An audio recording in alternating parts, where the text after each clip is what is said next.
Ladies and gentlemen, boys and girls of all ages, welcome again to our Hump Day celebration. The week is over half over.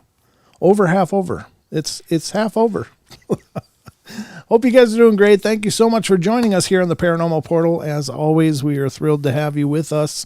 And welcome to those of you that are here, and a future welcome to those who will be showing up. You're all welcome here. Everybody's welcome in the portal. Because we like the company personally. And by we, I do mean the big toe himself is here, my good friend and co-host, Mr. Don Longbeard. Wow, what a Wednesday it's been. Is it? Yeah. Yeah. I wish it was over. Well, this is the best part of my Wednesdays right here. Oh, good. Yeah. Hanging out with you and all of you. With you and all of you. Yeah, absolutely. It's good to have you here, buddy. I know that I look forward to this day because it's been a while after the last shows, which are on Saturday now. Right, so I've been extraordinarily busy. Got a big day tomorrow going on. Yeah, and, you do. There's a lot on the plate as far as things that are in the works, but just know that we're striving to always bring you the best we can. And the best. And, I'm just want to give you guys the best show that we can because, well, hell, you deserve it. Yeah, because you guys show up like rock stars. Yeah, you do. You and I were talking about that, Don, how fortunate we are to have all of you that keep coming back and to keep supporting what we're doing. It really does mean the world, and I realize everybody says that, it means so much, but it really does. Yep. It's like this incredible... I don't know how else to equate it except like after you've had a really tiring long day and you get this big hug at the end of it. And that's what it feels like coming here to do the shows. It's like this is our hug with you guys, not with each other. Warm and snugglies. It's a snuggle with the struggle. Jesus Christ. I'm not even sure what that means, but it doesn't sound good. A snuggle with the struggle.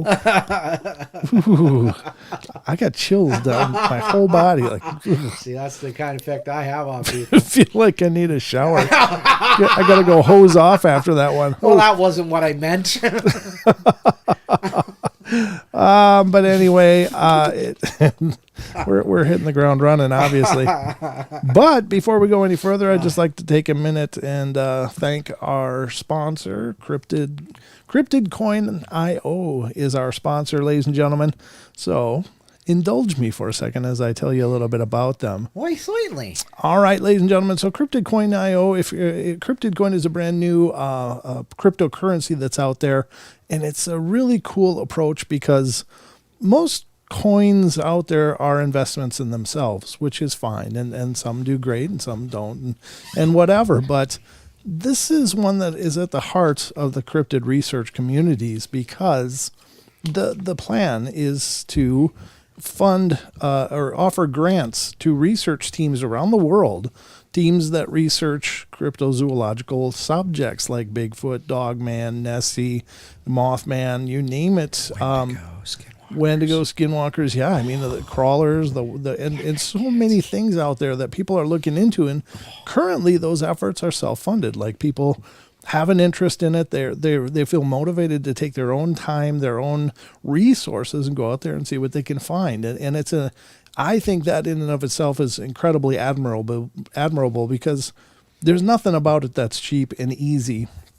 Where these cryptids are found is some of the most inhospitable terrain in the face of the world. So these teams are going out and busting their hump to try to bring back something in terms of a proof. And so that's been a largely self-funded effort. So this Cryptid Coin, what they're doing is they're taking a portion of the total coinage, putting it in trust, and they are going to be offering biannual grants to two teams, and they could be, anybody that fills out a grant at cryptidcoin.io is in the running. So if you're looking for an investment, this could be it. I'm not trying to offer financial advice. I'm not qualified to do that.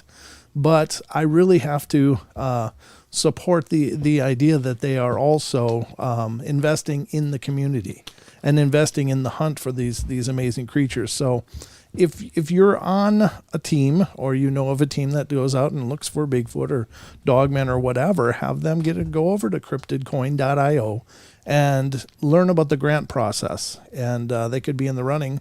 There's 2 grants awarded every year, as far as I know. Currently, that's the plan. And so, what means could that bring to the research efforts? Well, I think it definitely pushes the needle forward. So anyway, it's has the potential to be a great investment anyway, as cryptocurrencies are. But the fact that they're going the extra mile and funding research as well, to me, is just the home run. So check it out. Go over to cryptidcoin.io for more information. And special thank you to Cryptid Coin for being a sponsor of the Paranormal Portal. Fantastic. Bum-bum. All right, folks. Thank you. And now we got a show to do, Don. A show? Yep, a show. You must be joking me. You just never know. Wow. I do joke, but not about doing a show. Not about that. Not about that. And so I think the best place to start is The news. the news.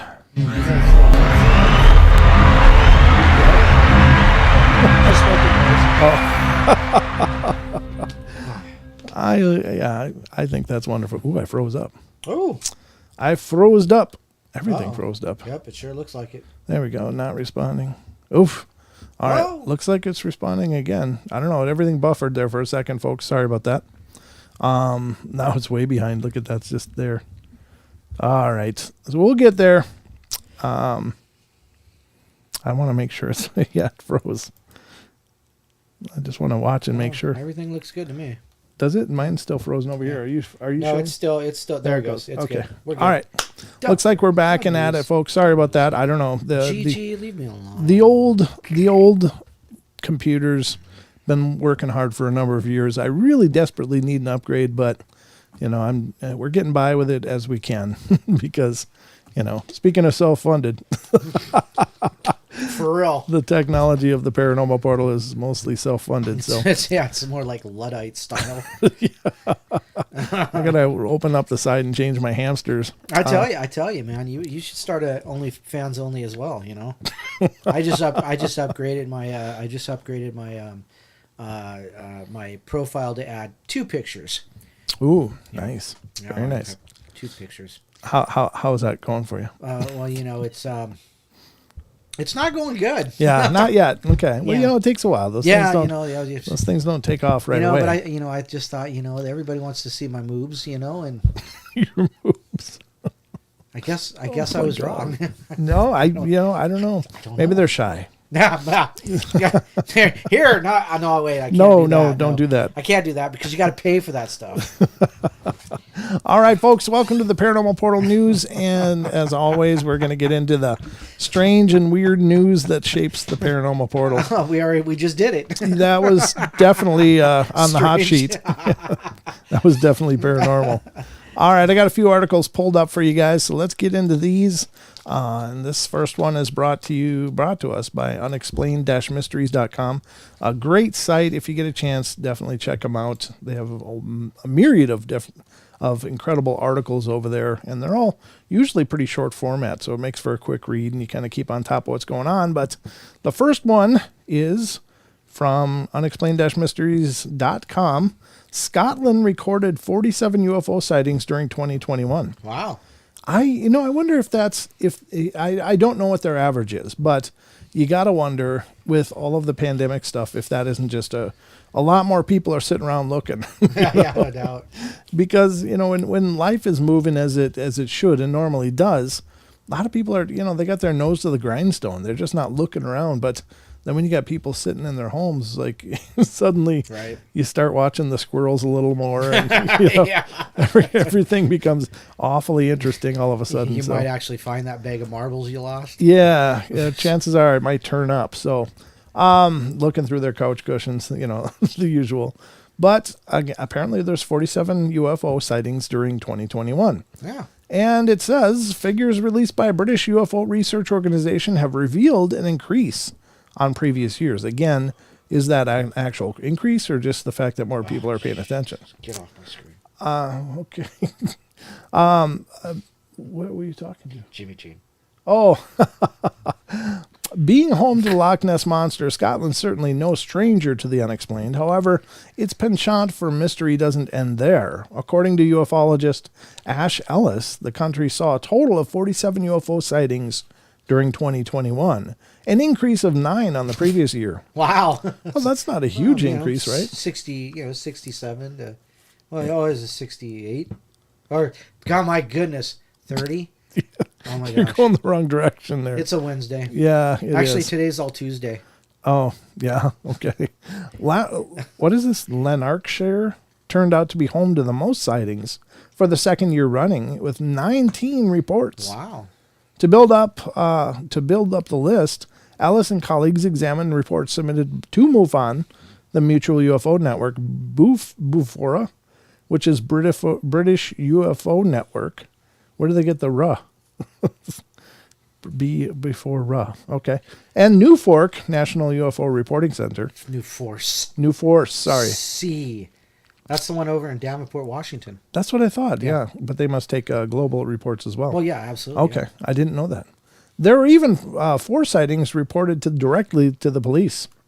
Among the reports were references to a long, slim, golden object seen over Fort William, a circular object pursued by fighters over Moray, and a spherical object sighted over Cumbernauld. Sorry. Sightings in Scotland in 2021 increased by over a third from 2020, 34 to 47, said Ellis. There is even some indication of an overall increase in sightings during the pandemic. Go figure. Yeah, again, there you go. This could be historically because at times of stress, we tend to look for answers in places that we might not have looked before. And there's a theory. There's a theory that what happens above us mirrors what's happening on the ground. I don't know where that theory is, but that's the first time I've heard that one. Well, it's happening on the ground. Yeah. Well, there you have it. Okay. There you go. More reports in Scotland, ladies and gentlemen. So that's going on. But what else is going on, you might ask? Well, what else is going on? I put the "is" in there. I thought this one looked kind of cool. Again, from unexplained-mysteries.com. It says, oh, I left it up, didn't I? I didn't even change screens. Well, you know. Well, you know, What you a got drag. everything else. You got to drag it across there. Real high tech.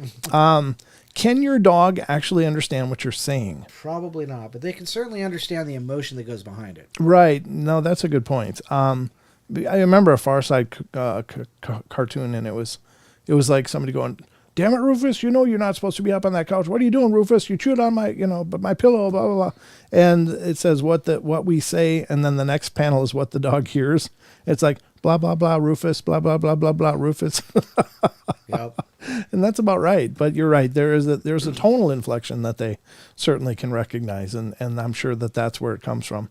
I think personally dogs are pretty empathic. Like they respond to the energy that's presented to them. Yep. So Professor Sophie Jacques took a look at just how capable dogs are at understanding human speech. Humans are unique in their ability to develop sophisticated language abilities. Language allows us to communicate with each other and live in complex societies. It is key to our advanced cognitive abilities and technological prowess. I don't know why they needed to include that whole first. Because dogs are going to rule the world. Yeah, probably. They probably should, actually. We're not doing such a bang-up job. Yeah. So as a developmental psychologist, I have extensively studied the role. This is going to be a long one. In language, in children's cognitive developments, given their functions, the cognitive skills that allow them to control their behavior, plan for the future, solve difficult problems, and resist temptation. Where's the summary? TLDR. Yeah, where is it? Research with human infants does provide a solution for I don't even know. Anyway, they can probably understand a few words. I'm going to summarize this as well as I can.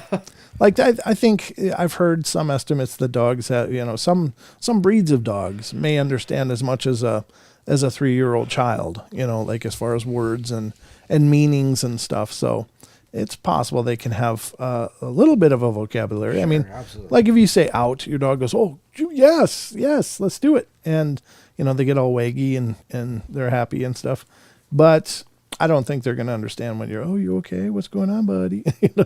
Right. Yeah. Like they're not going to understand the nuances of it. Yeah, I didn't know this was going to be one of those huge ones.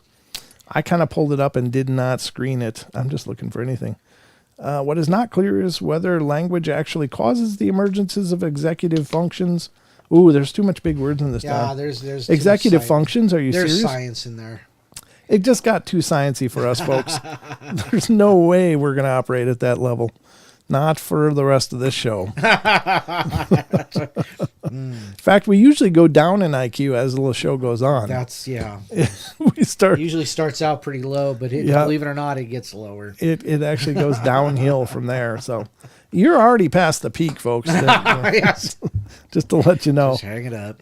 Unexplained-mysteries.com reports mysterious red trails captured on camera in North Carolina. Oh. And there's a picture, actually. Oh, look at that. It hurts. That does look like mysterious red trails. Yep.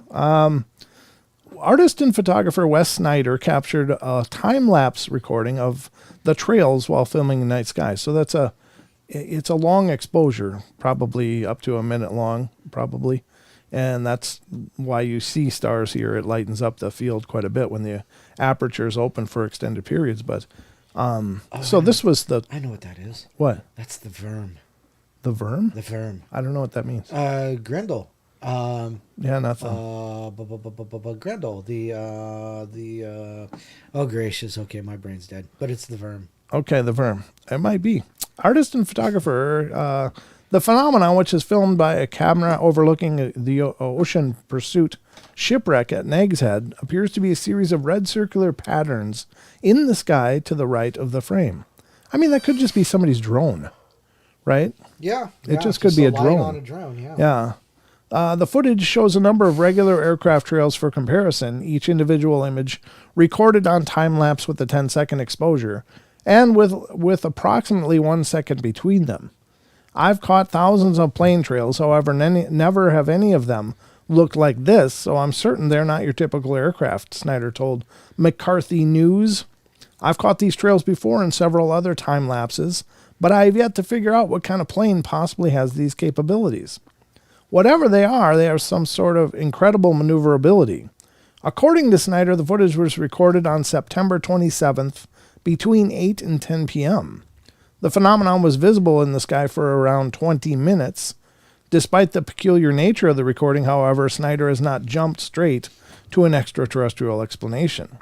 My bet is that it's a military aircraft training over the Pamlico Sound, he said. All I want to know is, how can I get a ride in whatever that was? Jeez. Well, oh, wow, this is the actual wreck. Look at that. It looks like it's completely inland, right? Right, yeah. So it's not in water at all. Yeah, I don't know. But again, it could just be a drone. Somebody might be looking at this wreck with a drone and zooming around. If it's a time lapse, you certainly can't tell. Red trails at night. Right. Oh. Oh, what was that? Sorry. That was the Fix. Yeah, Yeah. Red Skies at Night. Yeah. Yeah. I remember them. I Yeah. actually went and saw Simon 94. Oh, did you? Yeah, he played in Spokane.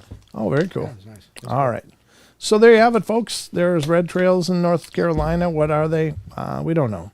But I if it's not an actual aircraft, like in a traditional sense, because of those sharp banks, I don't think drone is out of the question. No, but not at all. in fact, that makes perfect sense for that tight turning and maneuverability. We don't know what scale it is. We don't know anything really about it. So, at any rate, that's my 2 cents. It's probably the most likely explanation. Yes. And I think you can't overlook those. Right. Even though it'd be fun to say, well, that's definitely a UFO because that's not something a plane could do. Beowulf. Beowulf. I think it was Rachel. Yeah, it was Beowulf. Okay. There you go. What did you call it? The worm? The worm. Yeah. Okay. W-Y. Oh, worm. like a worm? Yeah. But yeah, W-Y-R. Yeah. Okay. Gotcha. Could be. Could be a worm. I don't know. What's up, Jake? Jake? Jake, DLB. DLB, Jake. What day is it? Tuesday. Nuh-uh. Yeah, today's all Tuesday. What does that mean, by the way? All Tuesday. February 2nd, the 22nd. So 2/2/2/2/2. Oh, it is. It's all Tuesday. All twos. Oh, now I get it. I'm slow out of the gate on this thing. I don't pick it up, man. Gracious. I don't Are you picking not. up what I'm putting down? No, I definitely didn't. Except I'm picking up another article here. Another article, wow. Because the news is still ongoing, Don. Oh, sweet. And this is the unexplained-mysteries.com tells us, woman with superpower can see 100 million colors. Wow. How many do we see? I guess maybe it'll tell us. Let's see how long it is. Nope, it's good. Good length. It says, artist Conchetta Antico has a view of the world unlike any other thanks to a unique feature of her eyes. For much of her life, Antico didn't realize that there was anything special about her vision. Around 10 years ago, however, she discovered that the incredibly rich coloration of the world around her was a spectacle not shared with the rest of the population. It was a special and unique gift.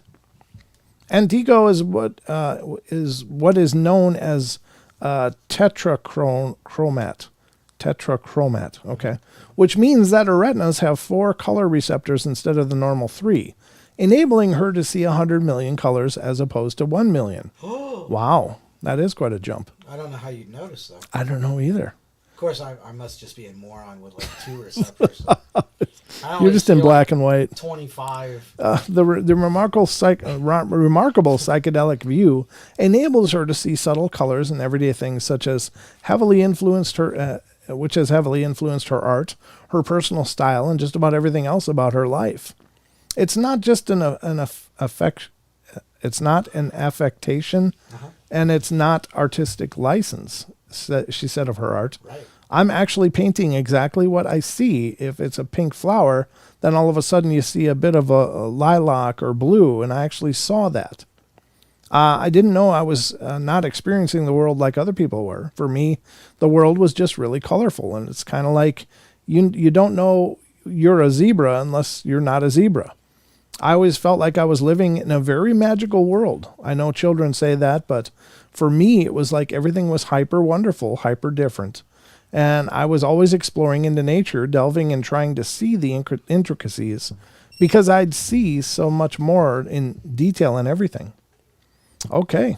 Well, here's the thing. That's her normal. Right. So I don't know how is that any different from anyone else's normal because that's what she sees. So is that spectacular? I guess if suddenly we could see 100 million colors, maybe it would be like, wow, this is what she sees. But it's kind of like those people, you ever see those videos where people have color blindness and they get these special glasses and all of a sudden they go outside and they're like crying because they can see all these colors suddenly?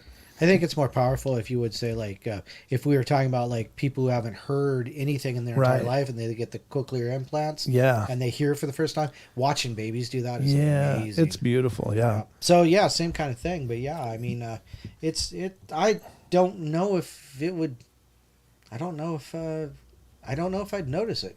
Right. And they don't show her artwork, so it's like I don't understand what is unique about her artwork compared to other artwork. Well, apparently there's blue and lilac and pink flowers, so I'm okay. Yeah, I guess maybe there is. Well, Yeah, what do I know? I just see in primary colors, and I think that's about it. I primarily see. That's all I need to do. Yeah, exactly. So that's unique, I guess. There's one more I got up, and this is it's a brand new one. I drink a lot of coffee. He doesn't drink much coffee. Who? Somebody asked how much coffee is coursing through my veins. Oh. Well, our veins, actually. I drink coffee in the morning, just not after that. Coffee. Do you drink it all day long? As long as I don't fall asleep. Yes. Okay. That's actually what brought on the conversation. Gigi accused me again. Oh, okay. You fallen asleep? Not yet. Oh, okay. I still got another 45 minutes. Not yet. Plenty of time. Yeah. All right. The last article for the night is monster photographed at Wimbledon Park Lake. Really? A construction manager recently snapped a picture of something unusual in a lake in southwest London. Eric Krytos had been going for a stroll along the water's edge one morning when he noticed what appeared to be the neck and body of a dark-colored creature protruding from the surface of the lake. The photograph he took quickly went viral, with social media users and news outlets alike commenting on the image's resemblance to iconic photographs of the Loch Ness Monster. Oh, no. Many speculated that the monster could be a dog or a swan. However, this is one mystery that does have an explanation, as Krydos himself knew exactly what it was when he took the photograph. It's a tree. What? That's it. It's a tree. It's a tree. All right. Thanks for that, Mystery Shaggy. As soon as I spotted it, I thought of Nessie, hence I snapped the picture. And despite the down-to-earth explanation, the 35-year-old is still open-minded about lake monsters. You never know what's hiding in the unknown, he said. If a real Nessie exists, then it's got to be some dinosaur that refused to go extinct. I'd like to think that it does. And they don't show the picture. What in the hell? What? So, like, no picture? Yeah, there's no picture. So what the hell? Well, it's just a tree, Don. So. Well, yeah. So I guess that's not as not Nessie, as what kind of a tree are you? All right. Let's just say, ladies and gentlemen, this has been a production of the Paranormal Portal News. Thank you for joining us. Let's get back to the regularly scheduled program. Hit it.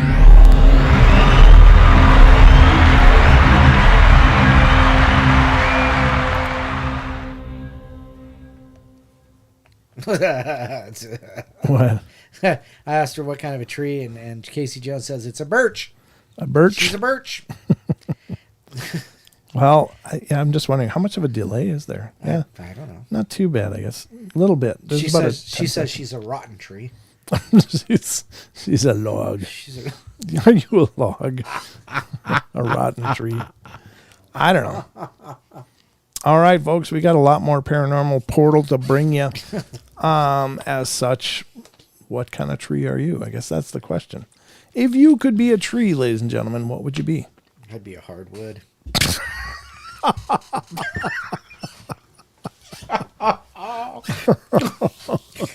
Oh, no. Should I pitch my OnlyFans again?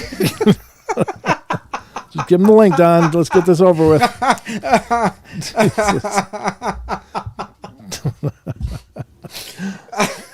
I just got to leave it alone. I can't do anything with that. You give me nowhere to go on those. I'm painted into a corner. Because I have things that I would say normally, but I just can't. The struggle is real, folks. The struggle is real. You are really broken, though, aren't you? All right. Nessie says stabs my ears with a fork. Pretty much, yeah. That's kind of how I feel, like a sharp, wincing pain in my eardrums. She's like, la, la, la, I didn't hear that. All right. Well, let's see if Mr. Hardwood will be a part of the next part of the show here. Good God. Yeah, it's just some things are hard to come back from, you know? Lane's a Christmas tree. Oh, gee, okay. There you go. Well, there you go. Lumbering humor. There you go. I want to go into this article. This is something I've had open for a while, and we just have never touched it, but I thought this is kind of interesting, and this is an article from ranker.com, and this is, the article is 30 Celebrities Who Believe in Ghosts. And I don't know why I pulled it up. I guess it was just kind of interesting because, you know, I think for the most part, being a celebrity is, I mean, it's just their job, right? So it doesn't make them special or anything. Right. So I don't ever really get into the big fanfare like, oh, well, you know that so-and-so believes in Bigfoot. And that's all fine and good. But then you end up with stuff like Demi Lovato investigating UFOs and stuff like that. And it's like, worried about flies. Yeah. Oh, that's not Demi Lovato. No. That was the other one. Yeah, but I mean, it's the point is that these people are no more qualified than anybody. And certainly maybe even less qualified because I think they get attached to projects just because they have name recognition. Right. You know, there was a time when Demi Lovato was a pretty popular musician, or at least singer. I don't know if she's a musician, but Disney. Yeah, she was a Disney girl, of course, and she's a Disney girl. Is it Disney World? But I don't know. Let's see what the list says. This is from ranker.com. All right, the first one up is shiny vampire lady herself. Sparkly vampire. Kristen Stewart. It says, Kristen Stewart believes she is particularly sensitive to the supernatural. I talked to them, she said in a 2019 Vanity Fair interview, when asked if she believed in ghosts. If I'm in a weird small town making a movie and I'm in a strange apartment, I will literally be like, no, please, I cannot deal anyone else, but it cannot be me. Who knows what ghosts are, but there is an energy that I'm really sensitive to, not just with ghosts, but with people. People stay in rooms all the time. Oh my gosh.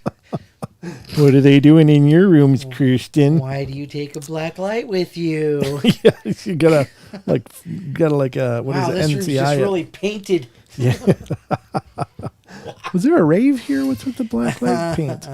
No, so she believes in ghosts, and that's fine. Again, that's cool, yeah. It's just kind of silliness. Courtney Love. Courtney Love was asked if she had ever seen a ghost by actor Josh Boone for a piece in Interview magazine. There's a magazine called Interview magazine. She's a shade of her former self. Yeah. She said she'd seen Kurt Cobain, with whom she'd shared a daughter, Frances Bean, after moving to Hancock Park in Seattle with then-boyfriend Edward Norton. I saw Kurt in a chair for a moment, and he said hi to me, and then he left, she told the magazine. Well, there you go. He probably would have said, you and got up and walked out. Jeez. Well, there you have it. She's apparently seen it. Lily Collins, and I don't know who this person is, says Lily Collins said that she was visited by the ghosts of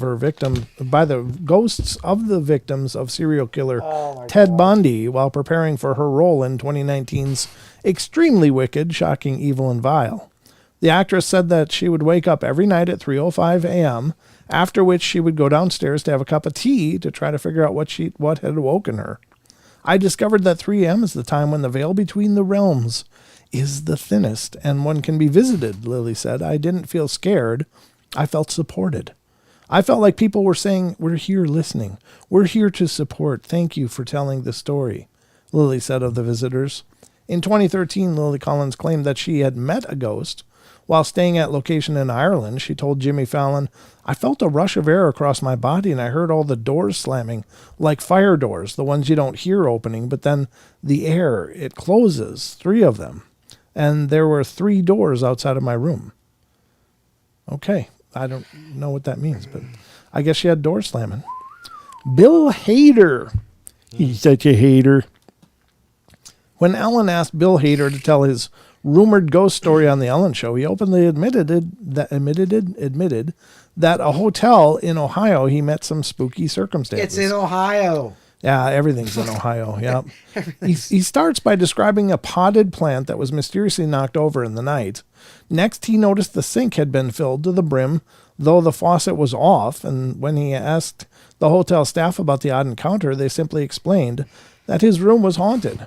Considering the unnecessary inconveniences caused by the alleged ghost, Hader suspects his visitor was a cat. Oh, God. Really?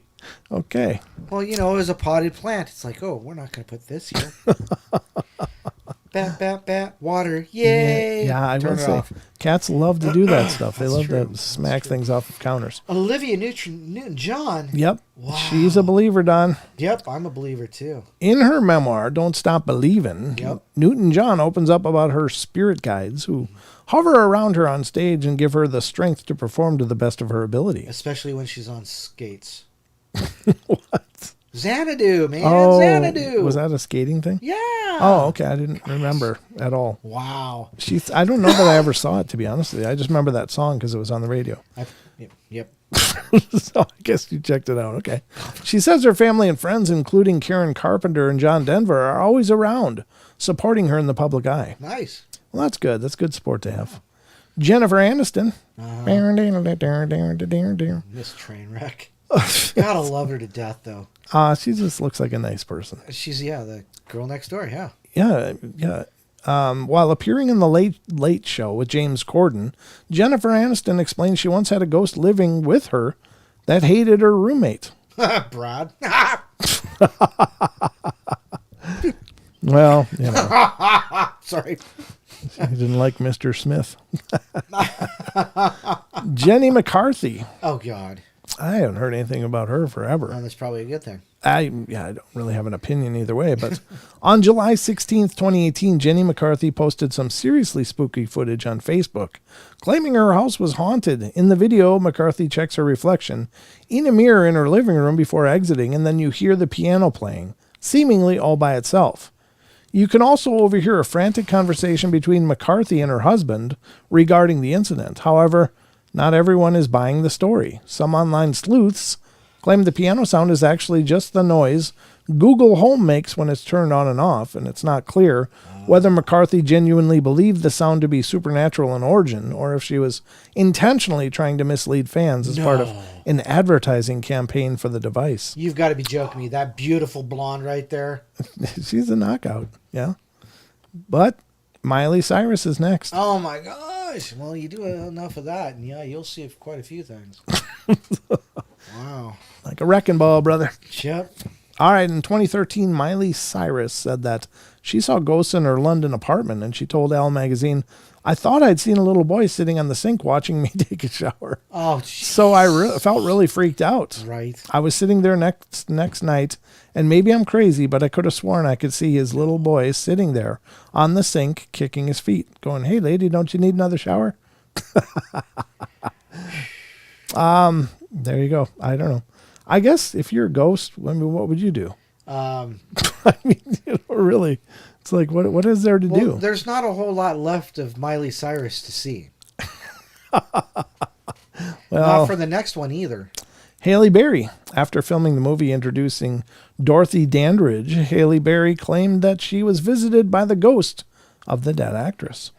I could kind of see that because you're telling their story, so maybe they show up, and there was some guy was doing a Houdini film. It was a Houdini film, and Houdini was famously known for trying to find proof of life after death because of his mom, and he wanted to try to communicate with her, but being horribly disappointed. But the person playing in the role said that when he was watching a screening of the film, some weird stuff happened in the theater where he was watching, and he felt like someone came and sat down next to him or near him or played with a chair or something, and he thought maybe that was Harry.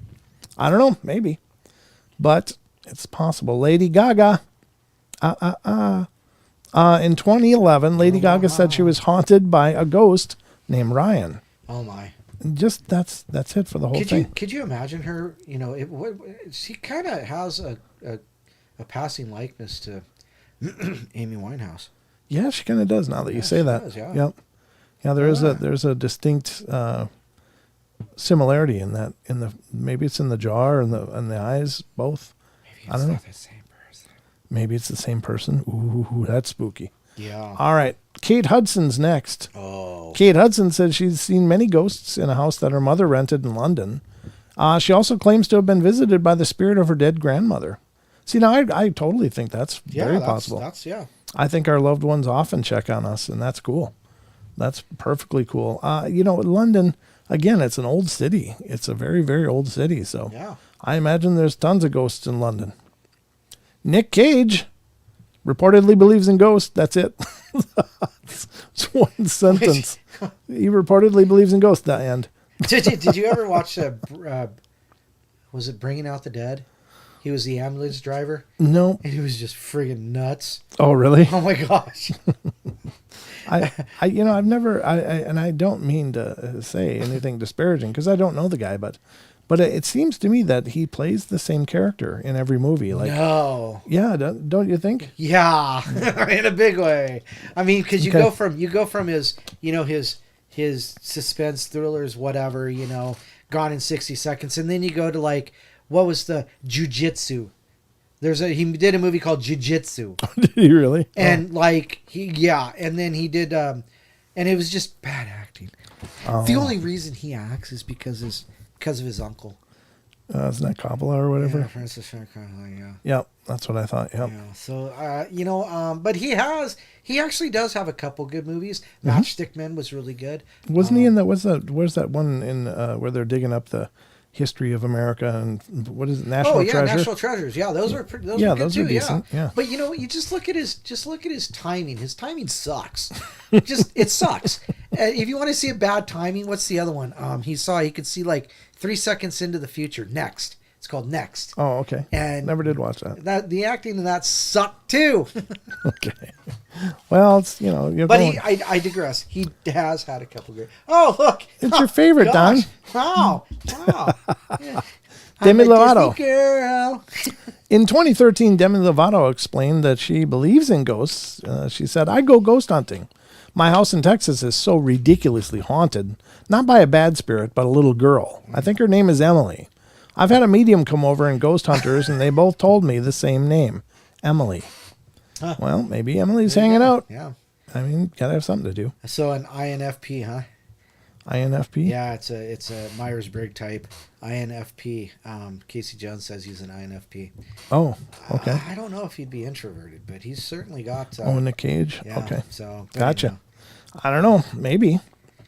But Demi Lovato, she also believes in UFOs, ladies and gentlemen, because she's got a show where she and her best friend go looking for UFO stuff. And it's I don't know. I watched like part of an episode once, and it was like, oh. Okay, CB, you're right. Yeah, Raising Arizona was pretty good. But Raising Arizona was a classic. That's because Holly Hunter was in it. Well, it was the whole collection, even the whole characters. She's just awesome. That whole show was brilliant. John Goodman was in it. He was brilliant. It's amazing when you're surrounded by amazing actors, how amazing you can be. Well, and they bring you up a level. But he actually did play a character. That's what happens when I'm here with Brent. He brings me up a level. Well, I thought it was the other way around. Well, no, that's bring you down a level. Oh. So we got to meet in the middle somewhere. But in Raising Arizona, he had a great character. He's like, oh, okay, he played that really well. Right. I think he did brilliant. Con in Raising Air Arizona. Sucked too. Yeah, well, I hope Nick Cage isn't a watcher. Nick Cage, we love you. If you're watching, Nick, we love you. I Don't need get a us new wrong. computer, my friend. Yeah. Don's trolling. Joan Rivers is another one. In the late 80s, Joan Rivers encountered the ghost of the previous resident of her New York City apartment. And I think she did one of the ghost shows, like, I don't know what it was called. Joan Rivers? Yeah, but it was where celebrity ghost stories. That's what it was. And she told her story. It was really very interesting. I have no doubt. Sorry. Okay, welcome to the show, Don. Yeah, my boss she's apparently listening again. Oh. All right, Alyssa Hannigan. Isn't this the Bandcamp lady? Yeah, this one time in Bandcamp. Yeah. Love her. Yep. In 2003, Alison Hannigan said that she had a ghost in her house. She said, "I'm thinking of putting a little chalkboard where I think he lives to see if he'll write his name down." Oh, no, well, that was quite a while ago. So apparently he didn't, or she didn't. Something new. Ryan Gosling. Hey, what's his claim to fame anyhow? Wasn't he in that Notebook or whatever? That Notebook movie? Is it a girl movie? Yeah, totally girl movie. Explains why you know it. Ooh. I have no idea. I don't know. I thought he was like, who's the guy? I'm sorry, your microphone quit working. Don, your microphone quit working. Weird. Strange. I've been revoked. You've lost mic privileges. No, he was. I think it was The Notebook or some girly movie like that. It was actually not a terrible movie. I did watch it, but it was. It's, I don't know, the love somebody, lost somebody, love somebody, still thing. I don't know. It was kind of a long, drawn-out thing, but emotional. Sounds like it. Yeah. Oh. Matthew McConaughey. All right. Matthew McConaughey calls the ghost that lived in his house Madam Blue. Madam Blue, really? I don't know why. Don't know what's going on in his house there, but don't do it. Don't do it. Leave it alone, Don. Moving on. Keanu Reeves. Keanu Reeves and his sister reportedly saw a ghost in their childhood home. He alleges he saw a floating article of clothing once come through the doorway, describing it. This jacket comes waving through the doorway, this empty jacket. There's no body, there's no legs. Then it just disappears. Is that a ghost? I ain't got nobody. I'm going to say that it's probably a ghost. Wow. He was born in 1964. Wow. Yeah. Seriously, wow. He's handling it well, I'd say. Wow. Isn't she? I think she is a ghost. Hillary Clinton reportedly believes in ghosts and spirits. I'll bet she does. Anna Nicole Smith is another one. In 2004, Anna Nicole Smith explained her ghostly encounter. A ghost would crawl up on my leg and... Okay, moving along. Taylor Momsen is next. Who the hell is that? I don't know, but she's got some serious mascara issues here. Wow, you know. I've heard of smoky eye, but this is like... Oh, my God. This is like... That's like forest fire eye. It's like dead stump eye. Dead stump. The burning stump. Berserker eye. Yeah. Wow. Whoever she is, she said that she has a photo evidence of the ghost of her mother's neighbor in North Dakota. Who is she? She's the greatest female vocalist of the past 10 years. Whatever. The best rock vocalist and the best current female singer. Oh, is this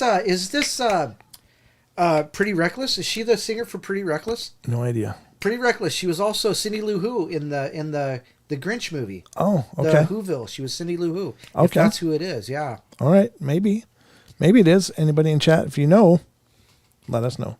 Oh, they're mentioning their eyes, that's for sure. Wow. What do you tell with two black eyes? Oh, Don. Jesus Christ, you're going to get me demonetized. I know so many stupid I know. Actually, that one occurred to me, and I was like, no, I can't do that. But Don, you have no filter. You have nothing. There's no barrier between here and here. It's like there should be like a gray matter barrier that keeps that from happening. But. Yeah, Cindy Lou. Yes, okay. It was Cindy Lou. Okay, yes, gotcha. Yeah, so it is, that she sings for Pretty Reckless. Kesha is next, or Keisha. Oh, my God. What? Yeah. Okay, in 2013, Keisha claimed that a ghost was haunting her body. She told Jimmy Kimmel, "I got a ghost meter to read it, and it just beeped at." Moving along. God damn. She's apparently got some. Why did I expect that? Yeah, I really did. I wish I should have screened this a little bit. Cher is next. In 2013, Cher states that she believes that the ghost... That's her. That's yeah. Okay, she believes that the ghost of her former husband, Sonny Bono, visits her. It's totally peaceful thing, she told TMZ. Okay. Sonny Bono. Yep.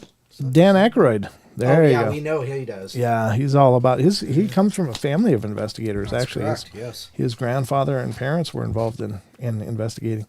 Dan Aykroyd, star of Ghostbusters, really isn't afraid of no ghosts. Aykroyd comes from a long line of spiritualists and witnessed seance and ghosts at a young age. He believes he was visited by his long-dead great-grandparents when he was a baby, and since then he's had a flair for all things paranormal. He's gone to hunt down celebrity ghosts before, such as Mama Cass, and formed a paranormal society. His love of ghosts even inspired him to write one of the most memorable movies of all time. Which is playing in the movie theater right now. The original? Yeah. In the movie theater? Yeah. Like down here? Up at the mall. Oh, really? Yeah. Oh, wow. It probably cost you $2 to go watch it. Oh, very cool. Yeah. Ghostbusters, yep. I have the DVD, so I've watched it dozens of times. Yeah, it's a great movie. No, man, you should take the Minion up there to watch it in the movie theater. Oh, there you go. Yeah. It's not a bad idea. Yeah. Carrie Fisher is next. Carrie Fisher said that she was haunted by the ghost of her friend, Greg Stevens. Well, I don't know who Greg Stevens is. I don't know. She did have a lot of substance abuse issues. Oh, no. So did Momsen. Oh, my goodness. Oh, really? Oh, yeah. Oh, okay. Yeah. I don't know. Looks like she hit the pipe, literally. No, I'm just... With both eyes. Lisa Rinna, who is... yeah, exactly. Lisa Rinna said that she was haunted by a ghost who was looking for a family. Oh. Okay. Well, I got an extra room upstairs, you know. Duh. Mick Jagger is another one. In 2005, Mick Jagger's daughter revealed that the family's French home is haunted by ghosts. Yeah, named Keith Richards, yeah. He's not dead yet. He's not dead yet. He's not dead yet. Yeah, I suppose. Patrick Stewart, make it show. Patrick Stewart claims to see a ghost while he was performing Waiting for Godot at the Theatre Royal Haymarket. Well, let's see here. Theaters, famous for ghosts. Yes, that's true. They are magnets for ghosts. Courtney Wilson. Courtney Wilson believes that her younger sister is followed by ghosts. Okay. Wilson Phillips, you know. Oh, yeah. LaToya Jackson. Oh, gosh. Wow, look at her. She looks exactly... Is that Michael? No, but, you know, she's got the same nose. Yeah, well, it was sculpted. Yeah. What do you want your nose to look like? My brother. It's funny because she actually looks Asian, doesn't she? I mean, she does, you know. She got the almond-shaped eyes. Oh, boy. She does. She looks like, you know, like she's that. I mean, that's nothing wrong with that. I don't know how old she is. She was born in 1956, so she's up there. Almost as old as my mom. Oh, okay. I don't mean that's old, if mom's listening. Like 68. Okay. LaToya Jackson believes she can feel the presence of her late brother, Michael. Yeah, told you. Yeah, there you go. That's because you're emulating him. Yeah. Jermaine Jackson. Jermaine. 2010, Jermaine Jackson stated that the Jackson family compound in Encino, California is haunted by ghosts. They have a compound down. Yeah, well, the family compound. Yeah, they're never mind, I won't go there. Yeah, no, I understand. D'Angelo, whoever that is, I don't know who this is. The singer. Okay, claimed that when he was young, he saw a 9-year-old brother receive the Holy Ghost. Oh, cool. Okay. Fantastic. Shane. Elaine Clifford says same doctor. The guy can only do one nose. That's it. That's the one. Shane Llamas said that when she had been woken up on multiple occasions to ghostly encounters. All it's got is when she's born. It's like it. Who is she? Well, I don't know. She's blonde, brown eyes, you know. Yeah, it's all about the brown eyes. Yeah, jeez. John Sally believes that the ghost of his friend saved him from being shot at a club in Atlanta. Wow. That's cool. I like those kind of interventions. Those are awesome. Oh, that's it. That's 30 of them, folks. Dang, that was quick. It did go quick. I mean, now granted, there wasn't an exhaustively complete article, but it just mentions these different celebrities and their belief in ghostly presences. That really does look like a seance gone wrong. I mean, I'm just going to put it out there. I don't know the girl at all, and I don't mean to cast aspersions, but it's a pretty dark gaze. Lorenzo Llama's daughter. Okay, yeah. Oh, is it? Yeah. Oh, okay, gotcha. Well, yeah, he was like the king of B movies, wasn't he? Lorenzo Llamas. And he had a couple TV shows too, like on like TNT or something like that, or right. You know, Hallmark Channel, or I can't remember. Okay, yeah, I didn't know about those. It's called fashion. No, Gigi, that's not fashion. It's depression. Yeah, it's probably. So now we're going to dive into a few articles from Phantoms and Monsters. Oh, Lonsite. Lonsite, absolutely. He's got some cool. He's been really pounding them out lately, and this one looks pretty cool. Has to do with some kind of cryptid that was observed, and you know, as far as cryptids go, we love some cryptids here on the portal. And let's see. My Snapchat. Try this new lens. Put your face on an easy way with a new makeup lens. Can we give it to Momsen? Here, try this. It's the center of the mall. They have them sit in one of those chairs so they can show her how it's done. Yes. Yeah. So again, phantomsandmonsters.com is, of course, our good friend Lon Strickler's site. It's a fantastic site. He also does...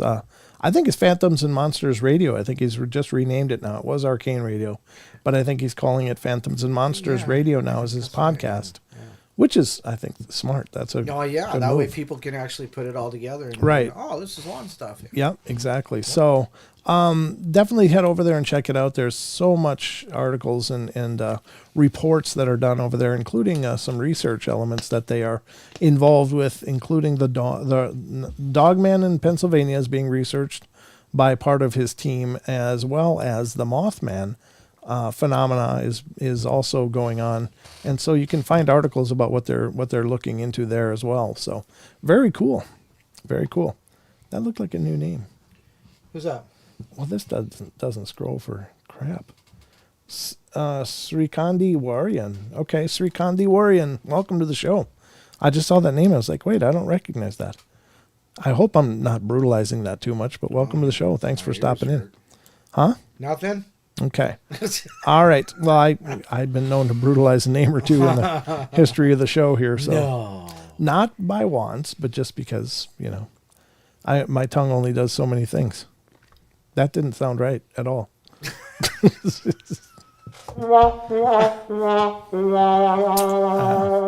I had to wah-wah myself. So anyway, we're going to get into some Phantoms and Monsters articles here.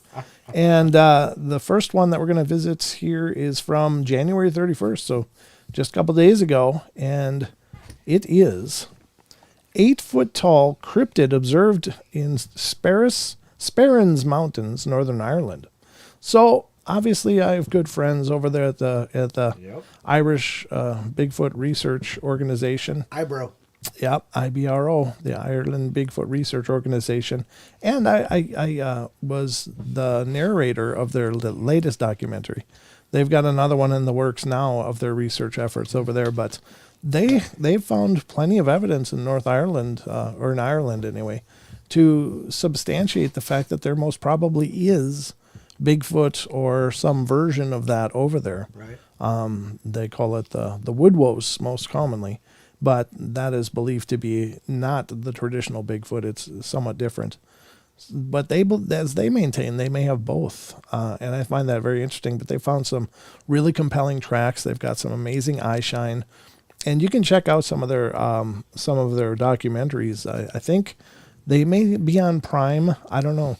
I believe they are. So if you get a chance, check it out. You can listen to my voice for the Woodwose version. And you did the trailer for the first one, right? I did their U.S. release of the trailer on Prime for their first documentary. Yep, that was a Walking with the Wild Man. Right. So they did Walking with the Wild Man, then Woodwose, Walking with the Wild Man Part 2. So I've been involved mostly in the second one. And I anticipate being involved again. You just have that natural narrator voice. I guess I don't know what it is, but you're our very own Morgan Freeman. Yeah. What? What can I say? I don't know. All right, but let's check out this report. 8-foot tall. Well, thank you. I mean, thank you very much. I appreciate that. That's very nice. I just feel like, well, I don't know. Oh gosh. Morgan's pretty cool. It's a tough act to live up to. But anyway, an Irish hiker recounts observing an 8-foot tall biped while on Mulligbane Summit in Northern Ireland, Sperrins Mountains, in December of 2015. All right, let's see what it says. It says, I've been hiking since 2004, mostly alone and all over Ireland.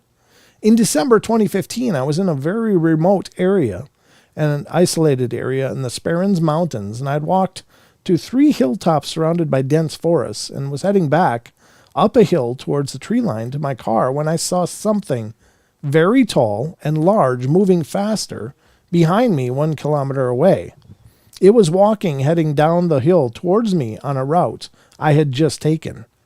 I'm not easily spooked, but I did not hang about, as I am of the opinion if it wanted to, it could have caught up to me with ease. Yeah.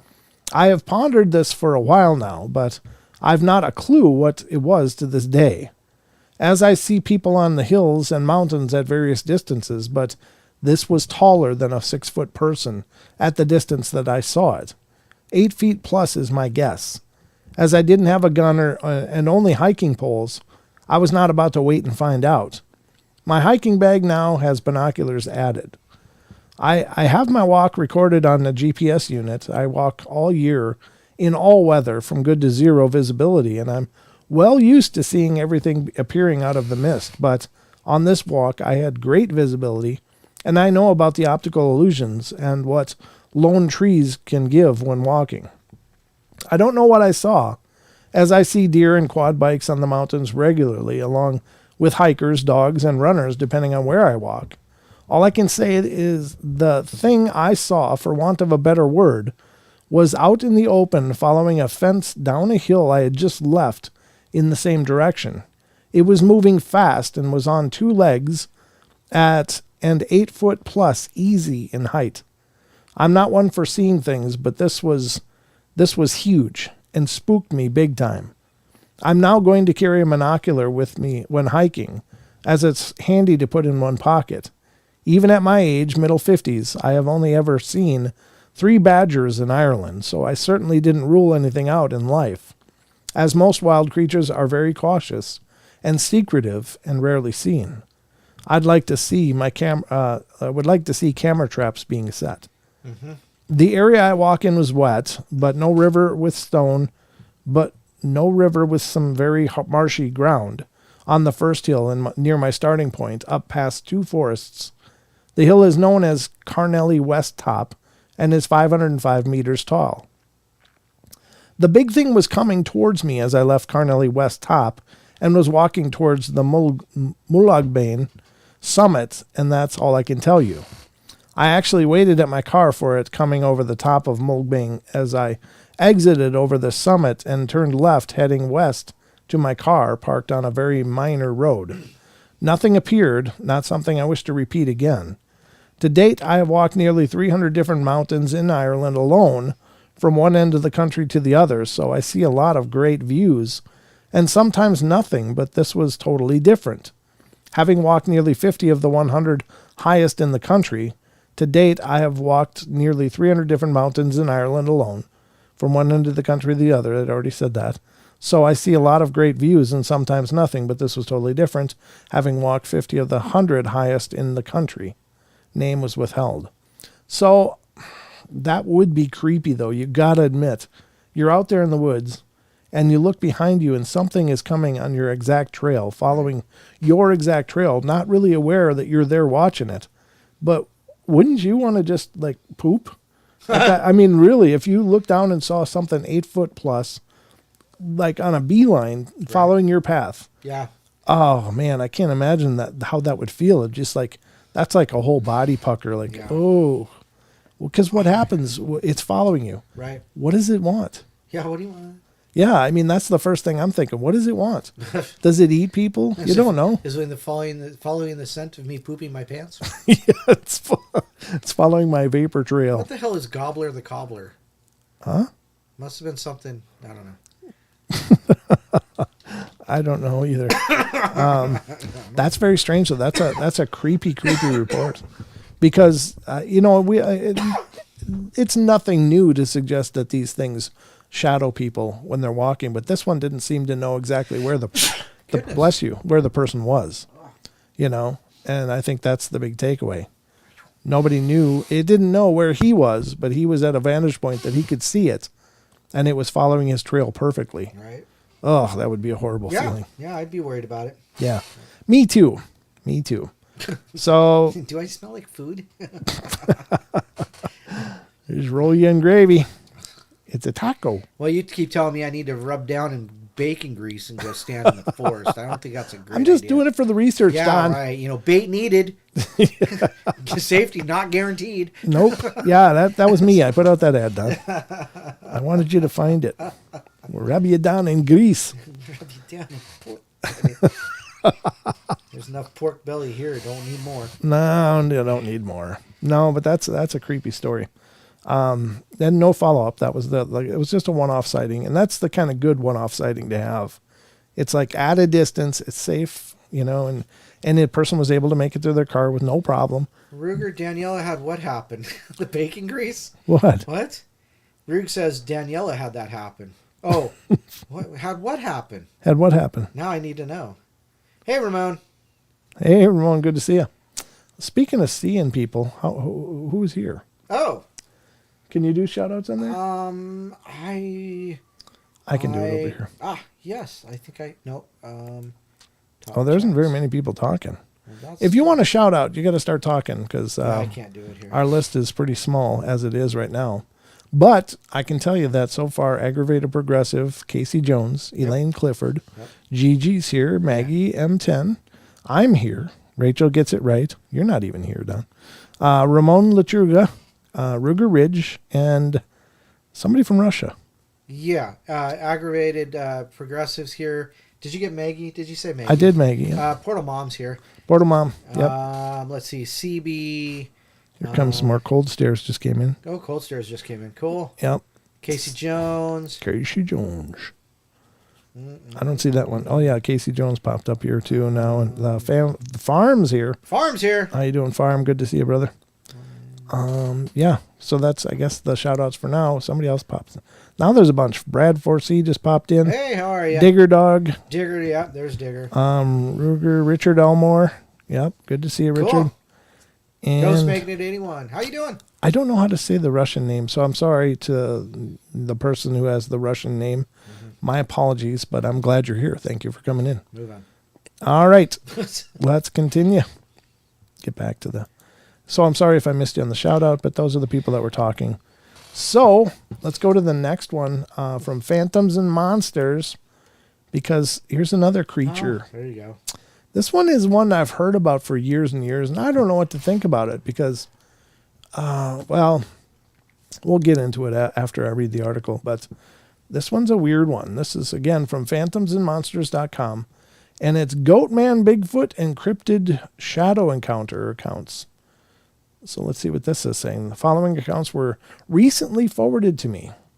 My grandparents, and particularly my grandmother, told us kids about how one night they were driving home on a country road in southern Minnesota in the 1930s, and they came across a creature walking across the road with goat legs, goat head, but human torso and arms. Huh.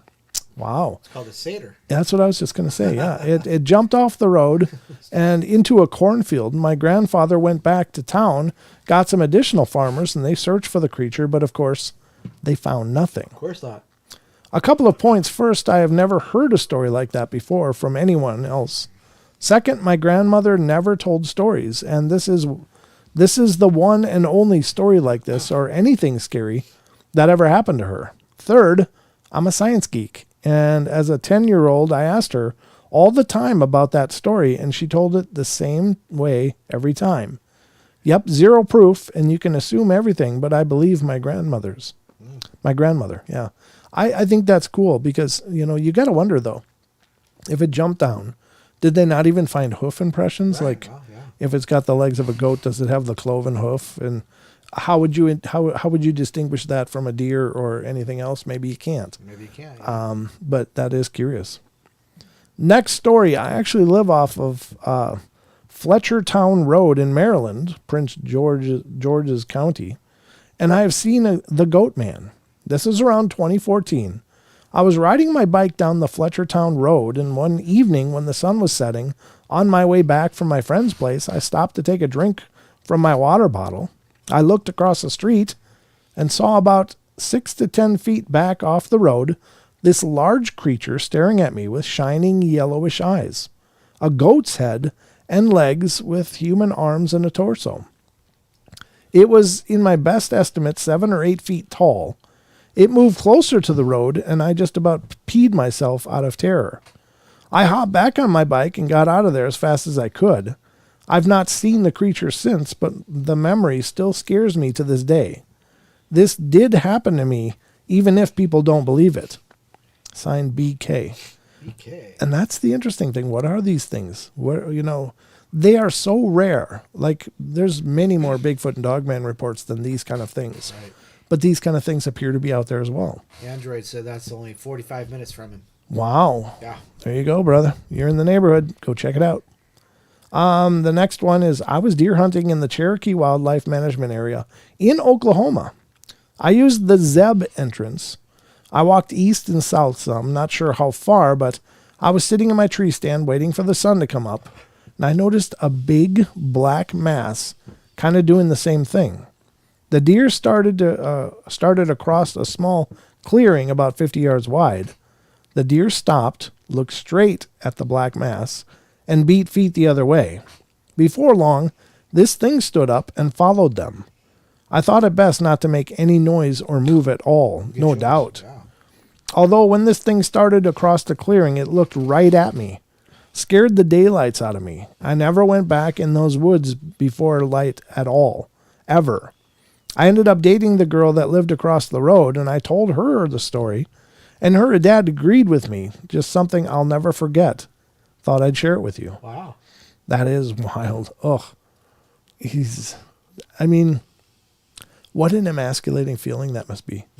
Just to be out there, you're the king of the forest. You got this rifle or gun, and you're out there, and nothing in nature is going to scare you, except that. Like something like that is so far removed from everything else. Right. You think about Kerry Arnold, his experience. Right. So he was out there. He's fully armed and all camoed up and stuff. But yet when that thing showed up, he didn't dare do anything. Right. He just stood there and watched it as it yelled at him. And I gotta think. And then not only that, afterwards he had to walk that same route past where it went, not knowing if he was going to get ambushed. What a horrifying feeling. So the next one, I've just finished packing up my deer blind in a remote area of Fayette County, West Virginia, when coyotes began howling. Then someone's dogs responded from across the Gauley River. Suddenly, from behind me, the mountain where I was, a horribly loud mixed howling, like the sound of Tarzan. It silenced every living creature for at least 10 minutes. As darkness was approaching, I began to reload my pistol and rifle and hurried to my pickup truck half a mile down the trail. I got home, went on my computer to check out the internet, and confirmed the sound. Huh. As what? Confirmed it as what? A bugaboo. Yeah. Well, is he suggesting it was a Sasquatch? Is he suggesting it was a dog man? What is he? Yeah, we don't know. Here's another one. I saw Bigfoot in 1975 in Texas, in the hill country near the woods. I saw it face to face. Oh my God. I was in my trail house. I could feel something watching me in my living room window behind me. I turned around and it was looking at me face to face. It was white with pink eyes, very hairy and very tall. I know it was taller than me. I could not sleep that night thinking it might still be there. At daylight, I got up and gathered all my stuff and moved out. I never went back. Huh. I don't care if I'm on a lease. I'm out of here. Yeah. No, those are great, great stories. Those were cool. Fascinating. The Goatman ones, I think, are incredibly interesting because, as was suggested not only by the story, but the reference to the satyr, and that's what I think is interesting. It's obviously these are things that have been discussed for ages, in cultures around the world. The Greek, and I don't know about the Romans, but the Greek definitely had a satyr in their legends and such. So is this another thing like the Dogman, which, has roots all around the world as well? And like Bigfoot, is it just there's less of them, or what is the story with them? Right. Or do they just stay more hidden than any of the other ones? Well, okay. Oh, all right. I feel better now. If you hit hard enough, everything gets numb. All right, we're going to go to the next one on Phantoms and Monsters. She missed it. Oh, did you? Could be the delay. This is from Phantoms and Monsters as well, and this is from January 30th, 2022. Hairy bipedal creature observed in Kosovo mountains near Kamenika. Kamenika? Okay. Let's talk about this one. This is another report Lon got. It's a hairy hominid sighting that took place on February 15th, 2005 in the Balkan foothills in Kosovo. Between Kamenika and Gjalen, the area is very hilly region. The creature was described as being 5 1/2 feet in height, so not very tall. Slender bipedal reddish-colored hair, heavily matted around the buttocks and front groin area. Hair longer on the head than the rest of the body. Rest of hair 3 to 4 inches. It had a flat face and dark-skinned. Hands were also dark-skinned. The sex could not be determined. It was stationed at the Forward Observation Base in Kamenica, Kosovo, as a civilian contractor. Or I was, rather. I was driving one morning from the Forward Operating Base to Camp Monteith to do a distribution run and pick up laundry and such. Halfway to Camp Monteith, you drive through a heavily wooded area and hilly region, but not all that big and still somewhat populated. Hard for me to describe an exact location unless someone is actually familiar with the area. About 2 miles before you pass a restaurant called The Planet, I witnessed a hairy hominid walking down a fairly steep slope and then cross the road in front of the vehicle going from my right side to my left side. Nothing like what you hear from the American version of Bigfoot. Not sure what to call it, so I will stick with hominid. This hominid was only around 5 feet to 5 foot 6 inches, only a guesstimate, as I was in a four-wheel drive that sits kind of high. It was slender, with reddish-colored hair, but heavily matted in places. Hair about the head was longer than the rest of the body, heavy matting around the buttocks, but also some hair and matting around the front side as well. Sex was hard to determine as the sighting did not last too long, and there was also the shock factor involved, trying to be as detailed as I can, though only got a profile of the face, but was fairly flat and very dark. I saw the hands, but did not get a real good look at the feet as it went in front of the vehicle and then across the road and down a slope into a valley. Hands were also very dark. I would say black as far as face and hands go. I was curious, though, after this happened. I'm afraid of ridicule from workmates and feared for my security clearance, so I kept quiet about it. But after finally talking to my wife about it, I feel I can share it with like-minded people. Yeah, that's crazy. Again, there are obviously varieties, biodiversity in these things, but I think this was something else. Doesn't it sound like it? Like, it doesn't sound like it was a Bigfoot or some closely related thing, but could it have been a younger one? Well, also, though, think about, what is it called? What are they called down in Australia? They're called... is it the Junjidi or... Junjibi, yeah. Junjidi or something? Something like that, yeah. They're small, hairy hominids. Yeah, and they're the problem ones. So I guess the big ones are more peaceful, but the little ones are the hellraisers. So, maybe they've got their own... yeah, that's a good point. Who knows? Good point. Yeah. And again, how are these things all over the place? That's what's amazing. I don't know. I don't pretend to know. I wish I knew, but all I can tell you is it's curious. It's curious. Curiouser and curiouser. It's curiouser. So now, let's see, where are we at for time? This is about perfect because we're going to get into some Brent Swancer. I did want to talk about this one that you found. Yeah, that's why I sent it to you. Yeah, that's what I figured. So this is coming from online24h.co. And this is an image that's made the rounds for years, actually. And I'll put it up on screen. There's those of you that will probably recognize it. The narrative in this story is really tough to follow. It's really written oddly. But I know the first thing I got to do is blow it up a lot. Maybe that much. This is the image in question. And the question is it a stump or is it a Bigfoot? I mean, it does look like a hand coming around here. But it does also look like it could just be a trick of the light. Or I suspect it might be kind of photoshopped to put in this facial detail and some of the other stuff that makes it look a little more like, because if you look at it from here, this does look like a broken off tree all the way around. I mean, it does look like it's broken in a uniform way. Like there's a piece that comes up here and then here. And if it was a hollowed out tree that was maybe rotten inside or burned inside from possibly a lightning strike and then finally blew over in a storm and just rotted here, this is probably very much what you would see. The question is, are these details actually a part of what was observed by the trail cam? or were they added afterwards? Now, the narrative in this, the person does bring up some good points. And this was written by an admin from December 23rd, 2021. And again, this is online24h.co.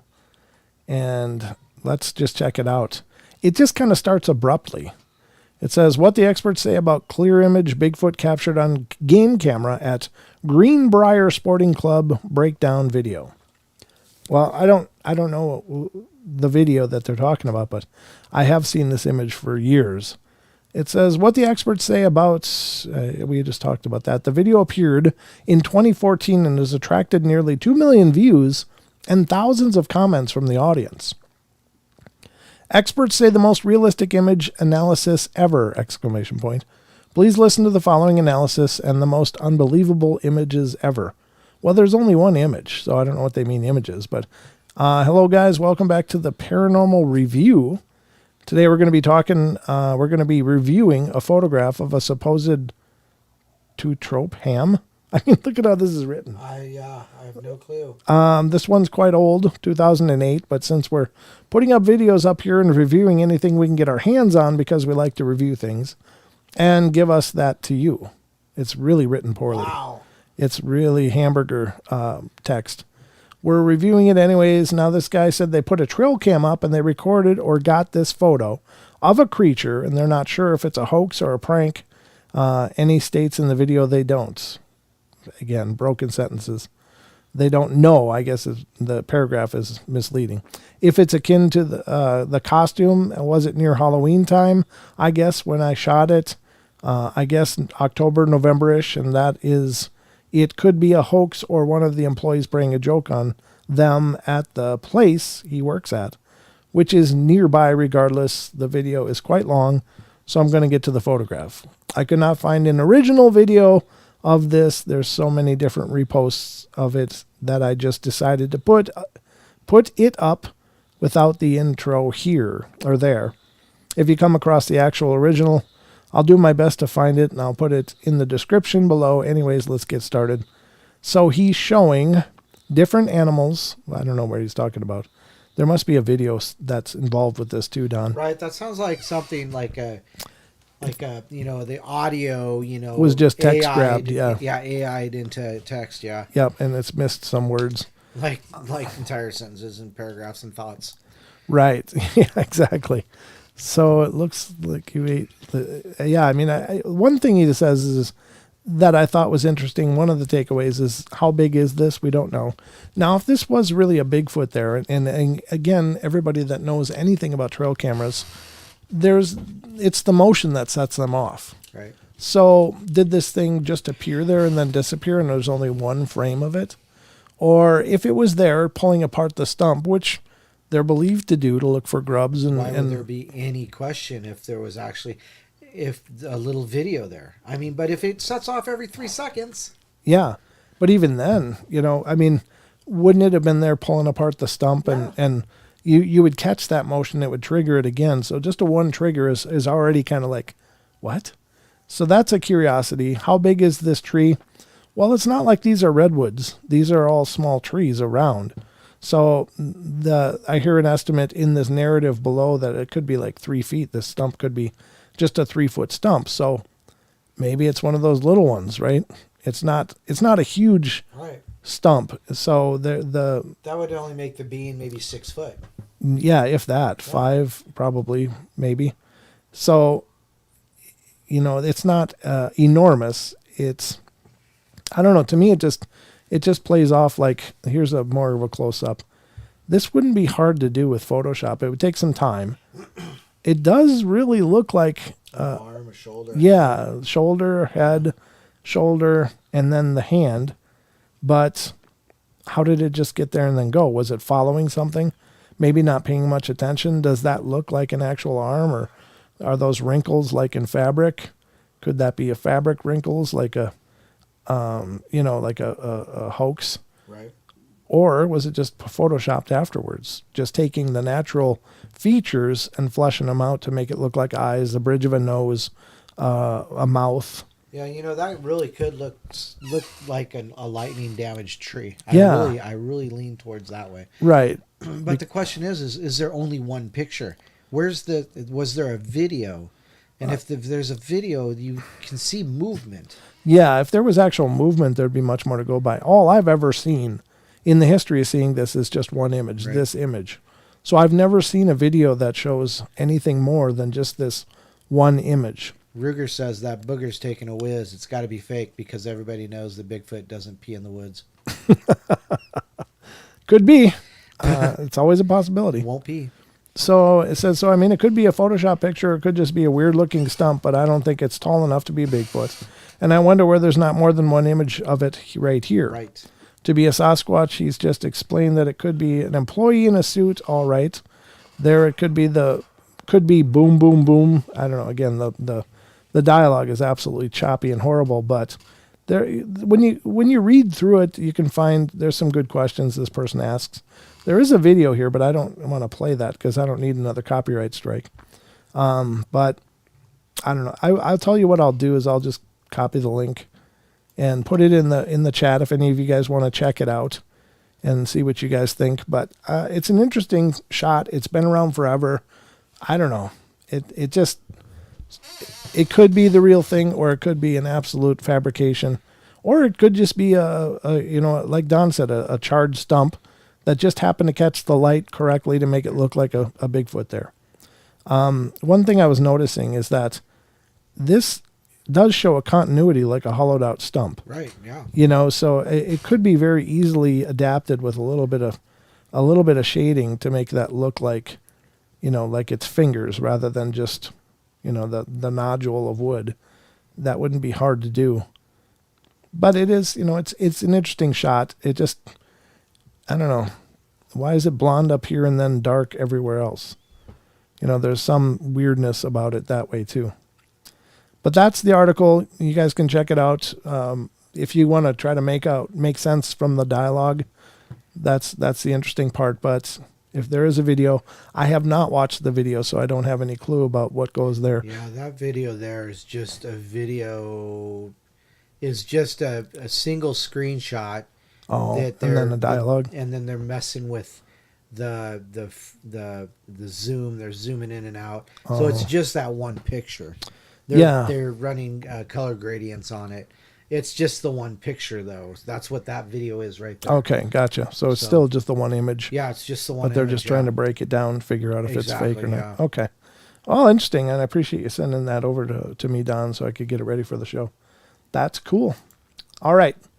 Now we're going to get into some Brent Swancer here. Brent Swancer. Brent Swancer. He's a great friend.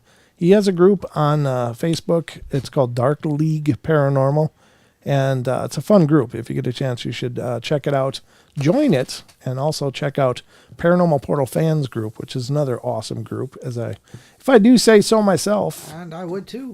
I'm pretty fond of it. So, as well as the Paranormal Portal radio page, which is also an awesome page. That's right. That's the closest thing we have to a home page until I can manage to get that sorted. But it's on the to-do list. But anyway, this is an article from mysteriousuniverse.org by Brent Swancer. It's actually from January 29th, so it's just a couple days old. Yep. And fascinating, because we've been talking about this quite a bit lately on the show. And this is a mysterious interdimensional portal in the desert. Huh. I need a drink before this, though. Excuse me while I wet my whistle. His whistle. It's wet. Okay. Just put it down there for now. It's a wawa. It's some wawa. Helen Keller. Wah. All right, here we go. This is from January 29th, 2022. It says, are there other dimensions beyond our own? Do other realities sit right next to ours, hidden from us by some veil between us? If so, is there any way for that veil to be broken and for one to bleed into the other? There's long been talk about mysterious portals and doorways between realities, supposedly able to bridge the gap between two different realms. And while this may all seem to be within the realm of pure science fiction, there have been stories of this actually happening. One such case takes us out into the desert wilds of Arizona.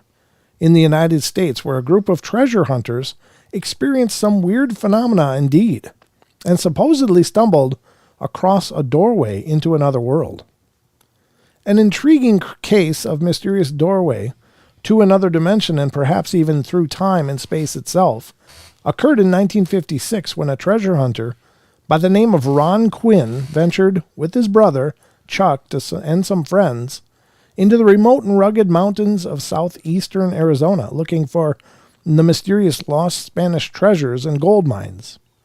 The case begins with the high strangeness and only gets more bizarre as it goes on. 3 weeks into their adventure, the treasure hunters set up a camp one night, and that evening they were surprised to see 2 large balls of bluish-green light floating about in the darkened, starry sky. The bewildered campers determined that these were not flares of any kind, nor any sort of known aircraft. The weird balls of light hovered about for several minutes before vanishing behind some mountain peaks. The next evening, the same strange phenomena was witnessed again, much to their astonishment when they mentioned the strange lights to a local cowboy named Louis Romero. He informed them that the unexplained lights were recurring phenomena in the area and had been seen as far back as 1939. The group would spot the strange lights several more times over the course of their excursion, and the trip would further unfold into the bizarre as they continued on. At one point during their travels, the group passed by what looked like a stone archway, which stood out as something of an anomaly upon the landscape, looking decidedly out of place. But they didn't think much of it until later, when they spoke to a native local named John, who claimed that the archway had long been surrounded by strange stories and rumors that anyone who entered the doorway never came out, and that objects thrown in would not emerge from the other side, earning the structure the name Doorway of the Gods. There were also stories of the archway shimmering, of orbs of light orbiting it, and of strange figures lurking around it dressed in old-fashioned clothing that did not seem to be immaterial ghosts. As they described, the gravel where they stepped left footprints and cast shadows, yet they would suddenly vanish into thin air. These mysterious figures were said to stand off in the shadows and either stare through the archway or inscrutably stare at people passing through, though they apparently never acted in a threatening manner, as if they were some kind of watchers. Other stories surrounding the archway were a bit more sinister. There were tales of camps near the archway that had been mysteriously abandoned, and of prospectors who had never returned from the area, seeming to vanish from the face of the earth, as well as others who had come stumbling out of the wilderness in a state of disorientation or even madness, unable to explain what had happened to them. John relayed his own tale of the strangeness concerning the archway, claiming that one dark and stormy day he had visited it and peered through it to see that, although the scenery was the same through the portal, the sky was oddly clear and blue on the other side, and when he looked around the edge of the doorway, the clouds were once again dark and thick, looming menacingly over the scene, but glancing back through the archway showed the sky to be calm and clear once again, and the bizarre sight with its contrasting scenery frightened him. Enthralled with these odd stories, Quinn and his group went back through the perilous rocky terrain to find the mysterious archway and to investigate it. Now certain that there was more to it than the men than had first met the eye. They managed to locate the strange-looking structure once again, squatting there in the desert like some ruin from an ancient civilization. And upon closer inspection, it proved to be surrounded with an unusually large deposits of geodes, some of which were broken open, with their interiors glittering in the sun. These geodes were scattered everywhere, but only in the immediate vicinity of the archway and surrounding landscape, lacking any geodes at all. The archway itself was measured to be around 7 feet high and 5 feet wide, with columns of andesite 15 inches in diameter, and it stood beside a steep rocky slope. After checking it out, the team went to work testing out the weird stories by throwing various rocks through the opening, but the rocks all mundanely fell to the ground on the other side, and There was no sign of anything remotely mysterious whatsoever. Increasingly skeptical, some of the members of the team boldly put their arms through without incident, though no one was willing to try stepping all the way through, even as they joked about how gullible they had been to listen to the Indian stories. After around an hour of this, they departed, no closer to understanding the supposed mystery of this location and convinced it was just an old campfire tale. However, a weird series of events would unfold in the coming days that would make them rethink their position and show them that something beyond their comprehension was going on after all. One day, as they were checking out the portal yet again and collecting some of the geodes strewn about, Roy and another member of the team, a man named Walt, noticed that the stone portal seemed to be shimmering slightly with waves of dancing light coming off it as if they were simmering in intense heat, even though it was a cold January day. The odd shimmering allegedly lasted a few minutes, during which time both men claimed that they could feel a building pressure within their ears before the shimmering and the weird physical sensation slowly ebbed away. The inexplicable event spooked both of them, especially Roy, who vowed never to go anywhere near the archway again. On another occasion, the group came across another group of 3 treasure hunters who claimed that they had also camped out near the mysterious stone portal nearby. The group claimed that that evening their camp had been hit with what sounded like rain hitting their tents. The raindrops clearly audible even though it was a clear night. Looking out of their tents, they had met with the sight of small reddish-brown pebbles around the size of peas falling in great numbers from above to lightly pelt them and the surroundings, but only in a limited, well-defined radius. The mysterious pebbles seemed to be made of some kind of iron, ore, and were found to be warm to the touch, but there was no explanation for where they had come from. All of these escalating odd occurrences would point to something decidedly strange going on at the archway, but the most bizarre incident would happen years after the expedition was over. 4 years after that fateful treasure hunt, on October 14th, 1973, Chuck Quinn was compelled to make a personal trip to the site of the stone portal that had eluded their understanding, and arrived at the canyon that led up to the slopes that would lead to the gate, or the site. Chuck went about climbing up the steep and treacherous rocky slopes towards the archway, stopping for a breather about halfway up the harrowing climb. It was there, as he looked out west over the majestic scenery all around him, that he noticed there was a canyon that should not have been there. Baffled, he made his way back down the slope to enter from the east, and it was here that he realized that, in fact, he was in the same canyon he'd been in before, only he had somehow been transported 250 yards down the trail he had hiked along and to another slope that was facing south rather than west, on the opposite side of the canyon. The bizarre event left him feeling disoriented, convinced him that indeed there was something strange going on here, and hastily left the scene. The story goes that he would go back to look once more but could not find it, and there would be other reports of the archway appearing, disappearing, and teleporting all over the region. Was this some sort of doorway to another dimension, or merely just tall tales? Are there thin spots between dimensions lurking out there in the wilds of our world? Or is this all just a tall tale and a hoax? It remains unknown.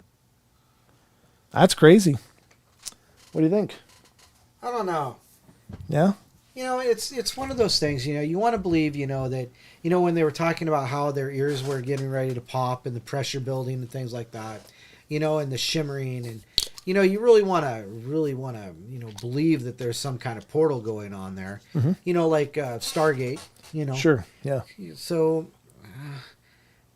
but then again, you talk about ley lines. Well, in addition to talking about ley lines and the power crossing, maybe that's in a ley line area that, allows things to happen. Could be. That's a good point.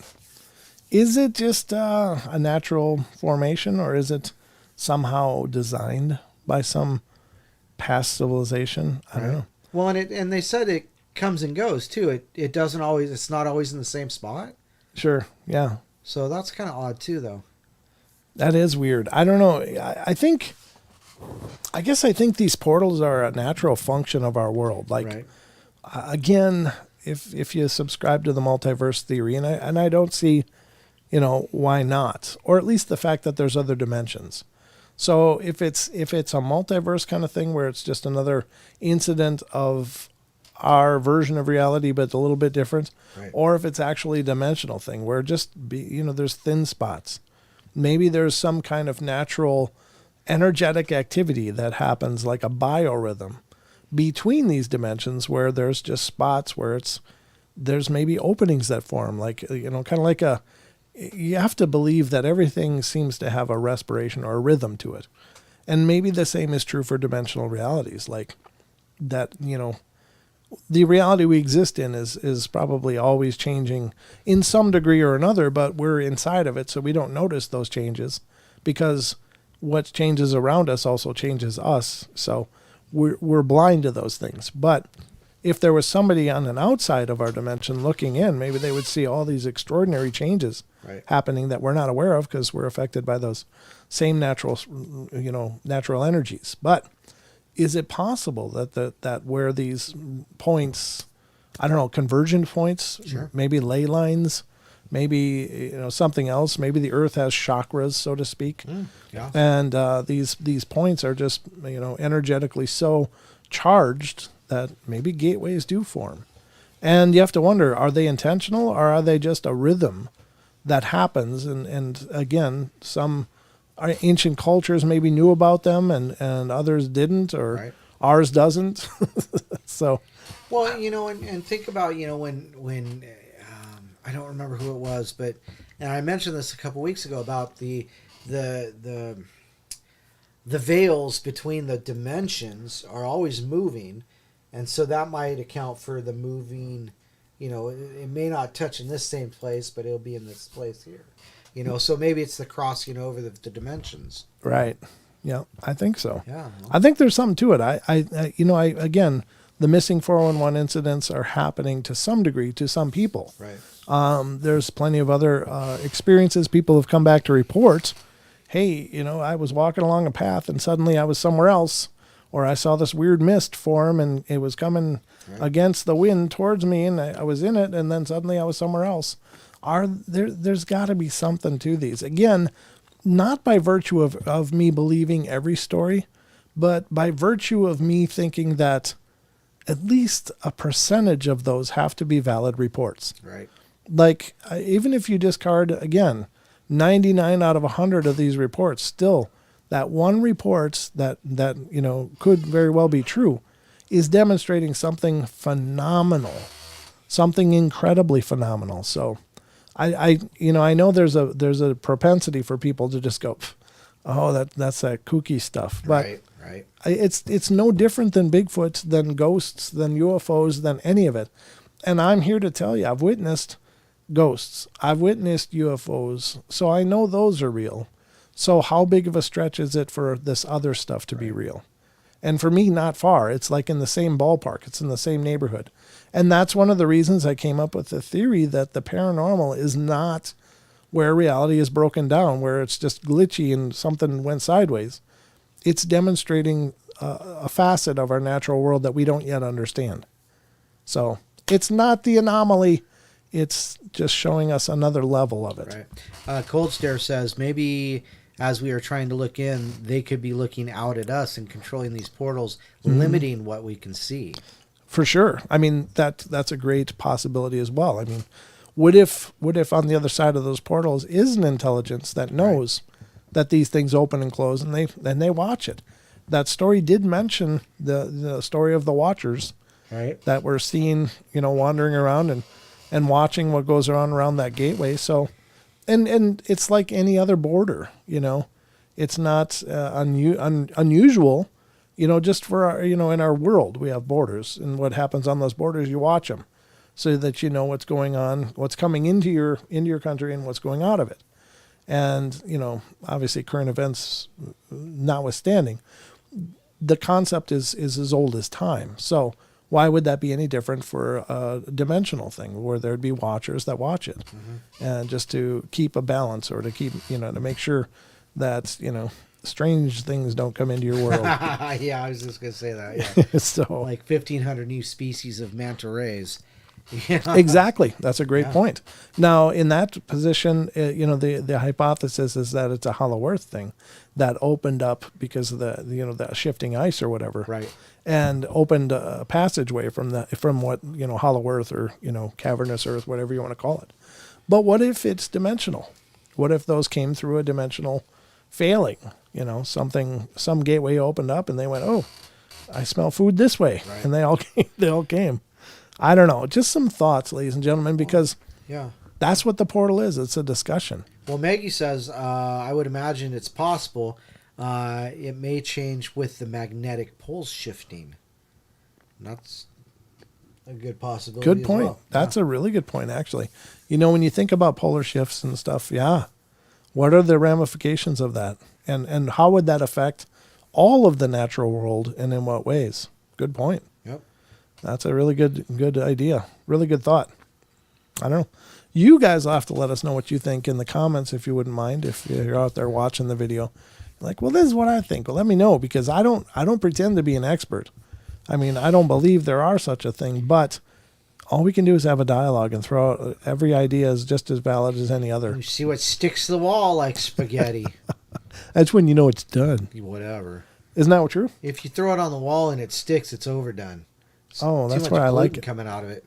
That's why I like it when they're chewy. I don't like this whole let's have a hard noodle thing cooking. Well, no, that didn't sound right. I want to be a hardwood. Gotta give it to you. Reluctantly give you the rim shot. Yeah, you just never know. You just don't know, folks. Where are we at for time? We got literally time for something short and sweet. Speaking of your hardwood, no. Yeah, exactly. Exactly. I couldn't hold it anymore. I couldn't hold it. I had to let it go. It's like holding on to gas. At some point, it's too much. It's not getting any better. You can only pinch that off for so long. So, oh boy, it had to happen, Don. I'm only human. I'm only a human being. All right. What I was going to read you. This is from a Factinate article that we've been reading for a while now. And this is spooky season experiences. Oh, boy. It's from Factinate, and it's spooky experiences or whatever. So that is just factinating. It is. Why the Factination, Don? Oh, boy. 16. Number 63. Ignorance is bliss. When I was 17 or 18 years old, my friend Wendy and I worked at the Elks Bingo Hall every Thursday night. As my grandma lived close to the hall and to our high school, we would spend every Thursday night at my grandma's house after work. We'd be at the Elks pretty late, not getting back to my grandma's until around 10 or 11 p.m. So one Thursday night, Wendy and I were chilling. I opened the fridge in the kitchen to see what was good, with Wendy standing directly behind me. As I opened the fridge, I heard a very stern female voice coming from the living room saying, "Can I ask you a question?" Wendy and I went about getting our snacks without even mentioning it. We sat down at the kitchen table, and Wendy said, "So when you opened the fridge a minute ago, did you hear a voice coming from the living room?" It was the rump roast. The TV was not on, nor was the radio or anything else. Wendy said that she had heard an older female voice but couldn't make out what was said. I said what I thought I heard, and we agreed that it was too scary to think about. We just agreed that it happened, and then pretended it didn't. We had to spend the night in the house after all. Why stir that pot? Don't stir that one up. Oh, bubble, toil in trouble. Fire burning cauldron bubble. Snoo Eagles 7610, I guess, did that one. Okay. Not sure what Snoo Eagles are, but they like to write stories, apparently. Snow Eagle? Could be snow. SNOO, snow. Snoo? Snows? Snow, okay. Night of the Doppelgangers next. Ooh. I just graduated from university, and a friend and I took an all-inclusive trip to Cuba. We shared a room and had beds that were spaced about 2 feet apart. And we'll call my friend Anna. Nice. Okay. On the first night at around 1 a.m., she woke me up by saying, "What are you doing?" I sat up and looked over at her, and she was sitting up and staring at the foot of her bed, looking stunned. She looked over at me and then back at the foot of her bed, and she paused and said, I thought I saw you at the foot of my bed. I convinced her that she had been dreaming, and eventually we fell back asleep. The next day was normal. The following night was not. I woke up in the middle of the night, and I knew something was wrong right away. It wasn't fear, just something was wrong, different. I looked up, and Anna was standing at the foot of my bed. She was in her PJs, and her hair was down, just like she had been when we tucked in. And when I looked at Anna's bed, she was there, fast asleep. I sat up and stared at the Anna at the foot of my bed, then quickly glanced over to the Anna asleep in her bed. I did this several times to confirm I was really awake. "Anna?" I whispered. The version of her in bed stirred and groggily said, "What? Are you in bed right now?" I asked. At this point, the Anna that was at the foot of my bed turned around and started walking across the room away from me. "Yeah," the version of Anna in the bed said. "I see you at the foot of my bed," I said. And there was a silence from the Anna in her bed. The other Anna continued walking away. "I'm going to turn on the lights," I said. I reached out for the switch beside my bed, and at that moment, the Anna walking away turned back and looked at me.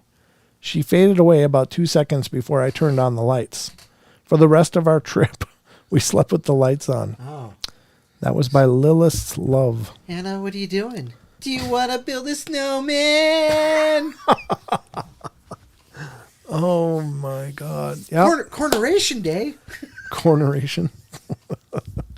Apparently you've seen that thing. Don, you having Frozen festivals at home? What should I do? I'll just watch Frozen again. That's the story, ladies and gentlemen.